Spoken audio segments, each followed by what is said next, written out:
Pak Prabowo hati-hati dengan Menteri Jokowi, Menteri oligarki di dalam kabinet Prabowo. Saya pikir secanggih-canggihnya mereka main pasti ada kesalahan. Nah itulah pentingnya Pak Prabowo melakukan, kan begini.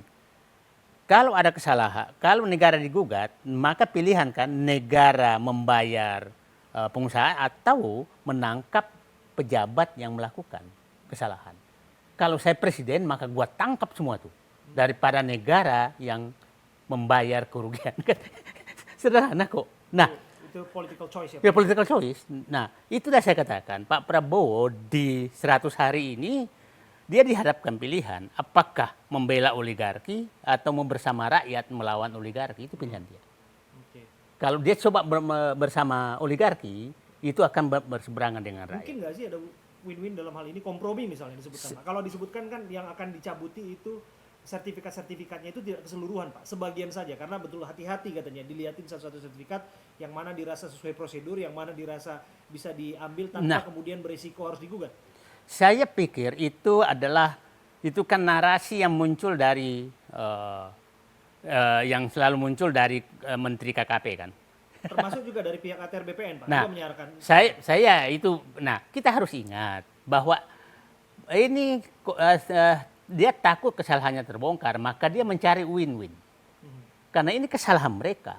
Nah, itu hati-hati Pak Prabowo mendengarkan bawahan itu, karena bawahan ini ingin menyelamatkan.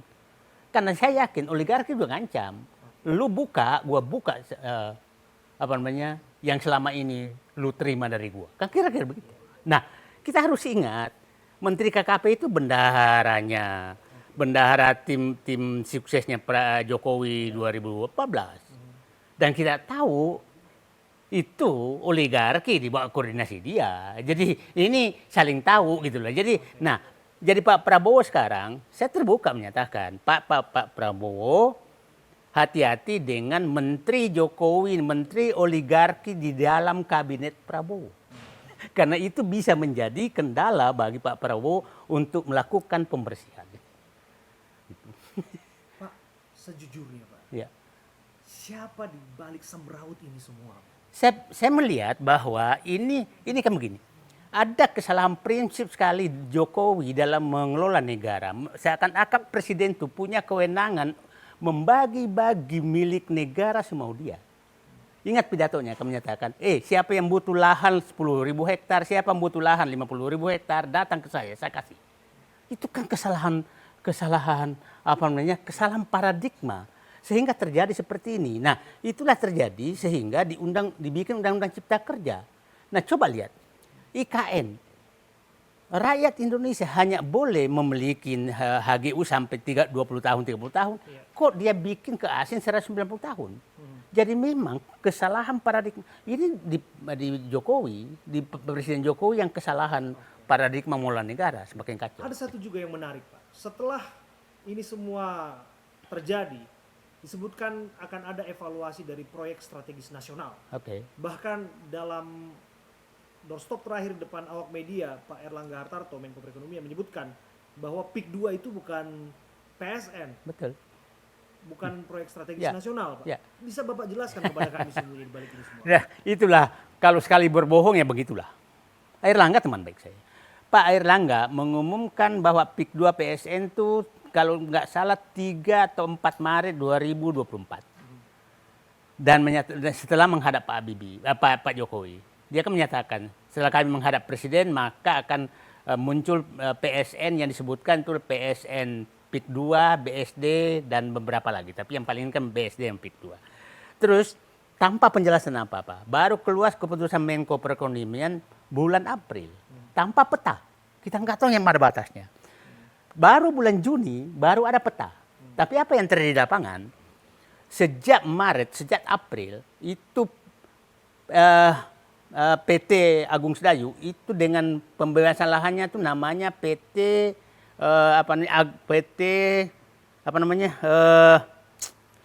ada PT-nya. Nah, itu merubah semua nama PIK dulu. PIK itu mulai PIK 1, PIK 2 sampai dulu PIK 2 itu hanya Kosambi. Teluk Naga PIK 2, PIK 3 sampai Kronjo PIK 9, Tanara PIK 11. Setelah keluar bahwa PIK 2, bahwa PSN PIK 2, maka seluruh diganti nama PIK 2. Sehingga pembebasan lahan sangat masif dilakukan dengan alasan PSN. Oke. Padahal bukan PSN. Nah, baru kan saya kan yang pertama buka bahwa PSN itu hanya 1.750 hektar. Oke. Akhirnya Menteri ATR BPN menyatakan betul 1.750 hektar. Dan itu hanya hutan lindung, hutan mangrove. Nah, betul bahwa PIK 2 bukan PSN. Jadi Pak Airlangga, udahlah, Bapak kan yang membuka, di SK-nya juga namanya PIK 2.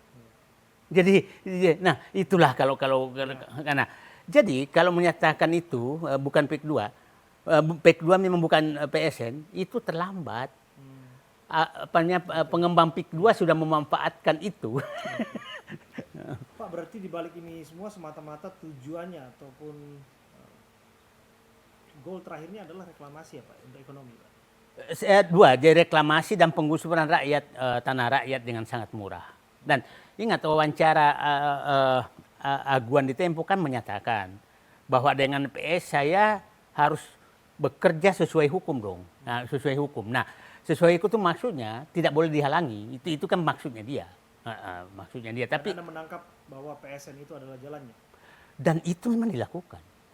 Di bawah tuh semua menyatakan ini PSN. Jadi nanti baru berbelok tuh setelah kita tahu kan baru terbuka tuh bulan Agustus bahwa PSN tuh tidak semuanya.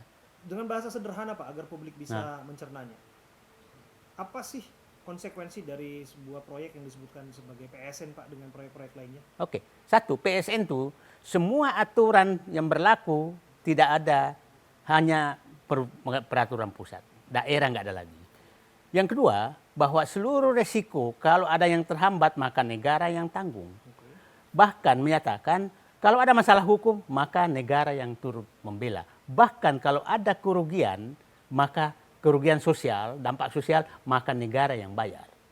Nah, yang terakhir bahkan kalau umpamanya Mas Abraham punya tanah dan Mas Abraham nggak setuju, maka tetap tanahnya diambil dan ganti ruginya dititip di pengadilan.